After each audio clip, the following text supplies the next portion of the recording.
Mr. Tree back here. Yeah, oh, gosh.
Say it.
Apologies.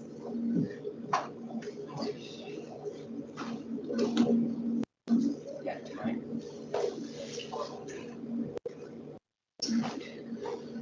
Tomorrow, yeah, I'll call this meeting, committee as the municipal audit order. Reflect all members present. First item of the business is the approval of the minutes from December 9th. Yes, I will make a motion to approve the December 9th, 2024 minutes as presented. Proper motion from Councilmember Carter. Is there any other discussion? Seeing none, all those in favor, please say aye. Aye. All those opposed, motion carries. Next item is public comment on agenda items. Seeing no members of the public present, we'll move on to item 5, our discussion action items. With continued discussion on the defined annual audit plan with our general auditor, Mr. Randall. You have in front of us status report first for December 2024 through February 2025, dated March 10, 2025. Would you like to go over this with your sheet? Certainly. Thank you very much, Councilman Metaphor. So it's been quite a learning process with the new system via ESA, as far as not just myself as a relatively new hire to the system, but also to the city, and also BSNA. There's been a lot of internal auditor had questions of that and how the system works and why it works and where the access is and isn't. So for quite a while, quite a few weeks, there had been a lot of work as far as requesting access to a little bit further, request additional access a little bit further, in order to enable me to go from, let's say, what's called a population, which is like a journal entry, into account that we're testing, so they say salaries. So look at the journal entry, understand what makes it up, all the payroll entries, individual gross payrolls inside of it, going from that down to calculations for hours times rate, and down from that, we're going down to a timesheet. That's just to make sure everything is complete, where if I say something looks inaccurate, where does that go to or where did that come from? Tie back and forth. So there's a mixture of reports inside the system, but also ESNA allows for linkages between numbers and areas and things in it that you can click on it. You can click on it, it's just software. But it's been very, very well. I mean, as far as working with the system, understanding how it works, mapping things through. As far as that, it's been great. Learning about the approval process, there's PO, PR to PR, purchase request to purchase order approvals, then there's invoice approvals, and then there's of course timesheet approvals. All of them are different based upon maybe a department or a sub-department as far as the workflow approvals. I've gotten into those, looked at every single one, all of the logic that's put into the workflow. If it's over a certain dollar value, it has to go to Desiree for approval. Requires certain levels of approval and secondary approval. So I've gone through all of those. That was about 40 or so for each PR to PO, for invoice, for timesheets. And those appear to be set up correctly. So that I can move on to testing the other attributes of, let's say, invoice, as far as is it allowable to be paid for by the city? Is it coded to the correct accounts?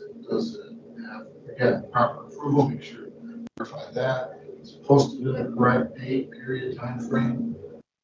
Any other compliance requirements that we have?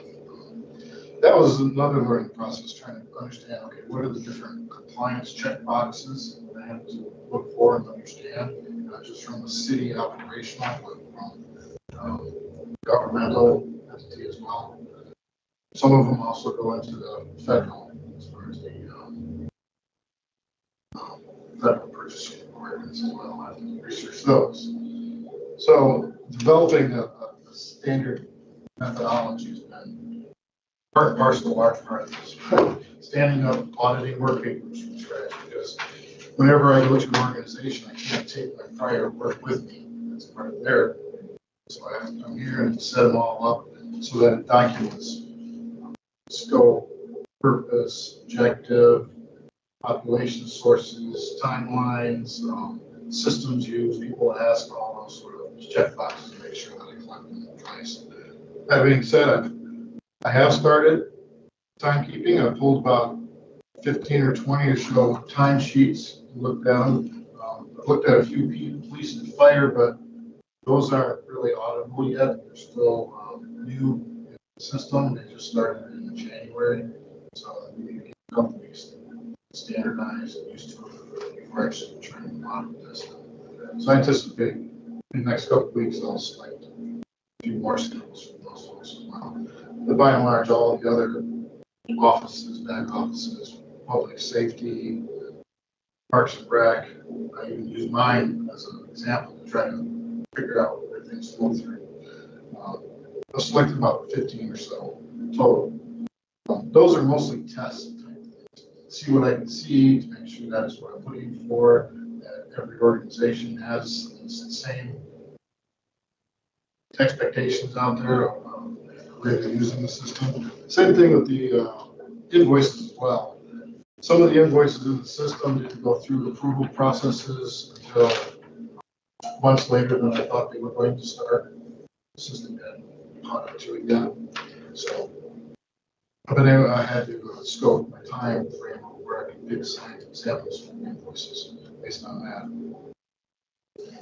Yeah, that's an update on timekeeping, payroll, activities, the workflows.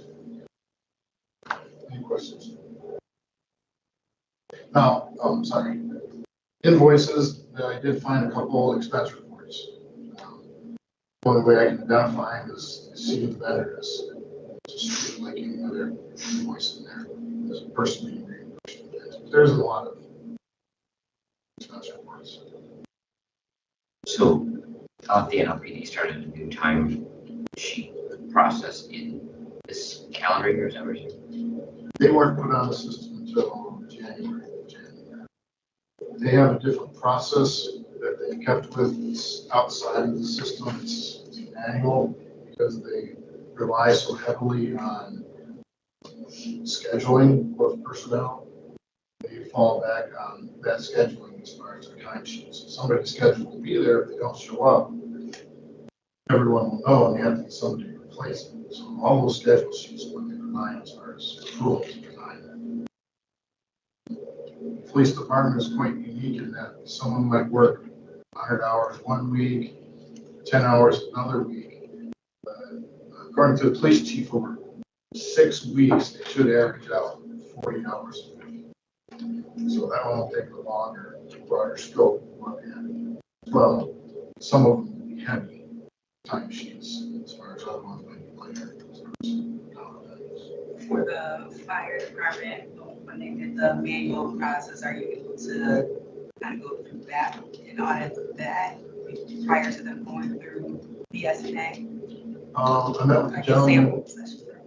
I met with a gentleman over there that inputs the data into the system through his scheduling sheets to see what he pulls from. Unfortunately, you can't import it directly into BSNA yet. You have to figure out how to move it from one system to another.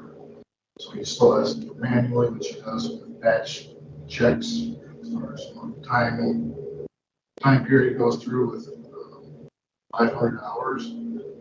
500 hours system. You know, it's similar to what the police is as well.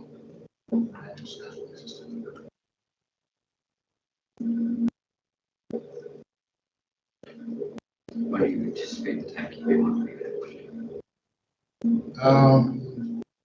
This one will be up to May. May.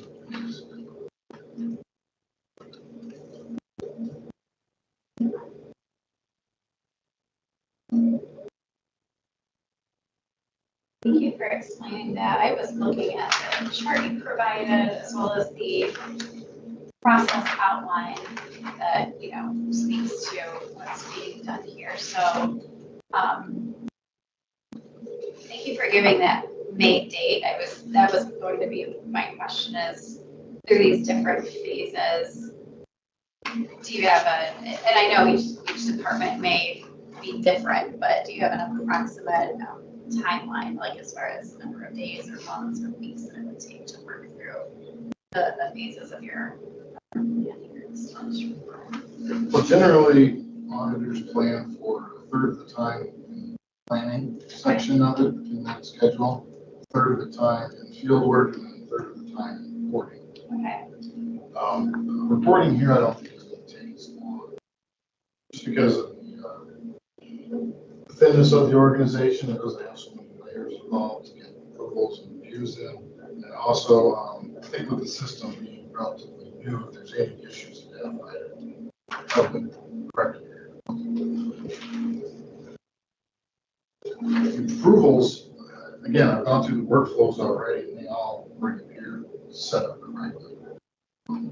Identifying who the primary approvers are, the secondary approvers are, making sure there isn't segregation of duties issues where somebody's approving their own all the way through. Hey, there's somebody in between that's approved.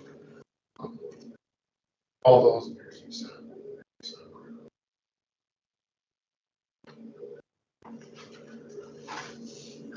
So you have action items on your report. Can you walk us through those? Yes. A few council members asked me to look into innovation generally. I took that and sort of did a further investigation as far as understanding what innovation is, what the Domestic Media Authority is, and identify more of the construction concerns going on at the time, how much is being spent, how much is being progressed on it. And considering that as far as an auditable item, generally we watch for significant material changes in people, processes, or systems that will flag an audit to occur. The city of Lansing isn't in the general business, if you'll say, of building buildings or building facilities. This is a highly unusual item for us to take on. I'm requesting that not just ovation, but public service building, eventually a city hall, that I audit or monitor their project management. Not necessarily looking at invoices or pieces, parts being done, but more monitoring that meetings are occurring as we're expecting. People are having discussions about progress, key stakeholders that are occurring. Just verify that oversight is occurring as expected. So those are the two requests as far as, well, one, ongoing project management of the Ovation Public Safety Complex, the City Hall, is unique to the city of Lansing as far as the process, and it is very high dollar amounts. Unless they add those to the schedule. Downtown Lansing Inc., a few council members have asked me to look into that. Another very complex situation of defining what it is or isn't. It's a public shopping district, and as an organization, an independent entity called Downtown Lansing Inc. They have their own organization structure. They have received grant money that's flowed through the city. They also allowed to tax various areas of the shopping district, those tax funds. So those are really the scope of what I consider that, okay, this is what, as far as my authority as part of the city, as part of the council, that I can audit is what flows through the city as far as the taxes, grants, and things like that, and verify that here in compliance with this specific things. I've had meetings with them. I've gone to their board meeting, one-on-one with Kathleen to request items, and I've received them. Gone through and looked at a lot of their invoices already to get an understanding of what's here. So, yeah, right now we're working through one of the grants. Entire grant, contract from the city to the grant, PLI, reporting requirements, and all that sort of thing. Question, okay, what are these reports? Just checking, make sure that compliance with boxes are checked. So that's a lot. So you wanted our action to add this to the audit plan? Yeah, Downtown Lansing Inc. is a formal audit, and I'll issue a report.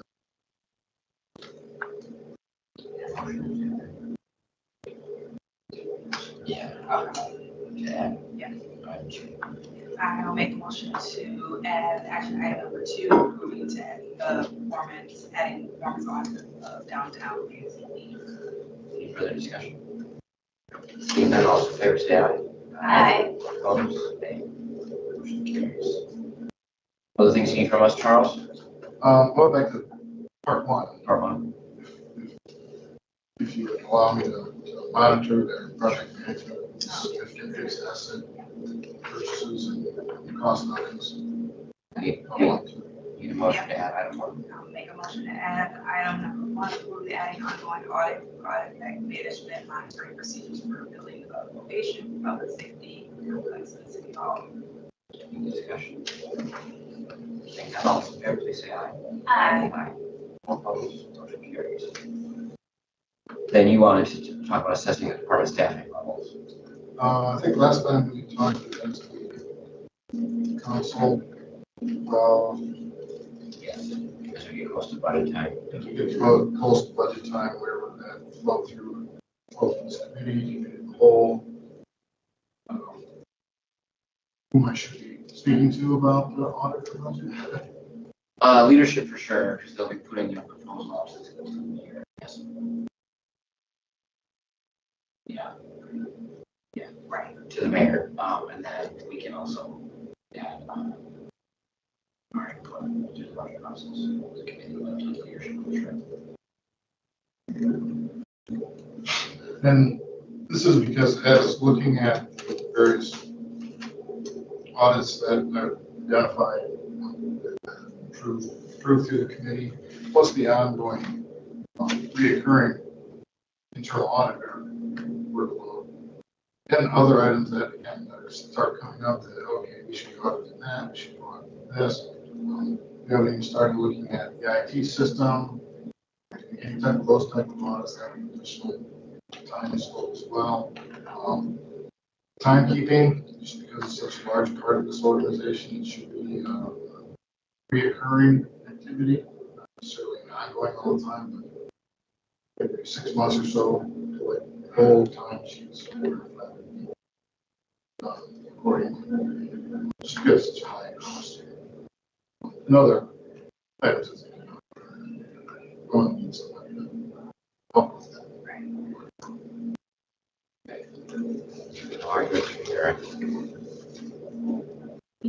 And then just to make the committee aware, the Charter Commission has asked me to do a presentation on the internal audit section. So preparing for that, send it to Peter before I send it up down to the clerk. Actually, you want to look at it prior? Probably informally, but we don't think we have the schedule time for you to get it to get it in front of us before you get to them. Okay. Just me take a look at it? Okay, all right, very good, yeah. I'll take a look at it. That's all I have. Okay. I did have a comment. I want to thank you for, some of these action items. And, some of them came to you as requests through council members. And you can receive requests, through this committee as well as individual council members. You and I had spoken separately kind of about the things that you do look for when you audit. And you outlined it a few moments ago when you said, people, processes, and there was a third part to that, systems. So, there may be expectations of what an internal auditor would be able to do, but I thank you that as you bring up some of these items for approval to go ahead and move forward, you're really outlining what you are able to do in terms of an audit. You're looking at grant monies, you're looking at, different, you said taxation, DLI, for instance. They have the ability to tax. What are the items that flow through the city? And so that's very helpful to create understanding with us of how not only what projects you're going to work on, but how you move through them and what considerations you are able to make as an internal auditor. Great. One council member has asked that I bring in members of the public community then as far as their feedback or experience with DLI. That's a little bit out of the scope of an internal auditor. It is mostly finance-based accounting. If you look at the charter, a lot of it, most all of it is accounting activities. Yeah, it's not so much about public perception or getting feedback from the public. I think that's an entirely different group. I don't know if that would be, but I don't feel comfortable myself now as an employee of the council, let alone as public as part of the city. Lansing as their feedback. I'm looking more to make sure that they're complying with the laws and regulation, using the assets efficiently and effectively, and they're also securing those assets, making sure there's no segregation of duties. Those are the big high-level things of it. Sometimes some are weighted heavier than others. DLI is a lot more compliance. There's again, grants. There's hard requirements that you have to have in those grants. And so that's where I spend a lot of my time, making sure all those boxes are checked. No, I appreciate that observation. All right, so we add those items. You're going to send your your report to the Charter Commission to us to just review, take a look at quickly, and then we'll see you all back here. I have April 7th. April 7th. Does that still work for everybody? Yes.